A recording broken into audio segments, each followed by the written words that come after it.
Rushed in, and now they are being rushed out. We were live on the air as authorities rescued people who live at the Standard complex from the floodwaters just hours after Hurricane Milton hit. This was in Clearwater. Well, this past weekend, people reached out to us because that apartment complex sent out a mass text message here on Saturday saying they need to be out of their homes by 5 p.m. tomorrow night. Frustrated and displaced neighbors are now telling ABC Action News anchor Nadine Yanez it's simply not enough time. Since Milton, it has been a nightmare for those who live here at the Standard apartment complex. Not only did so many people have to be rescued from the floodwaters that come up about as high as I am, but you see the X's on the doors here. The apartment complex saying these buildings are now unlivable, giving residents only until Tuesday, till 5 o'clock to get all of their belongings out. I thought it was going to stop, and it just kept coming up.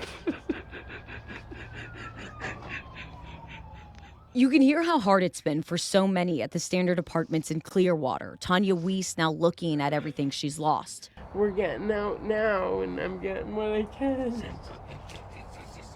Rushing to salvage what she can because she and many of her neighbors here got a text on Saturday saying they have to be out by 5 p.m. Tuesday. They said, "Dear resident, we have already notified each of you." No, you didn't.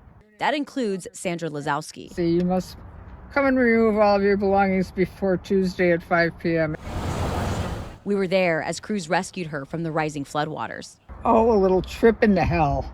Now back again to get what she can before tomorrow. The only thing I have any regrets about is my kids' baby albums, all my photographs. It's because of these neighbors. I was glad I was off work for me to be able to get it. That Paula Hawk emailed us. What are you hoping? I know you emailed us. What are you hoping sharing this would do? Oh, I know I'm lucky with my insurance and my family. But I also know that many of my neighbors here are not as lucky as I am. And they don't have the options that I have. And I don't want them to lose everything if there's any chance they can get other things out. She too lost everything in Milton, a mere 5 weeks after flooding out in another apartment here at the Standard after Hurricane Debbie. I only had like a third of the boxes unpacked. It was so fun. Then when I got to the other side of the building and I saw how the water line was, I knew.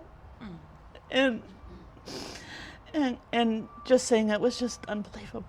Now rushing to take pictures for her insurance adjuster who won't make it in time. You're not going to have time to get an adjuster to see. Yeah. I've talked to her this morning, and she's not going to be able to make it out in time, and we're just going to do what we can. So I just spoke with the ladies here at the leasing office at the Standard, and they say they set this Tuesday at 5 p.m. deadline because they need to get workers in to start demolition on the first floor of most all of the buildings. But they did say they're willing to work with residents who may need to get adjusters in or more time to get stuff out on a case-by-case basis. They're simply asking residents to talk to them. In Clearwater, I'm Nadine Yanez, ABC Action News.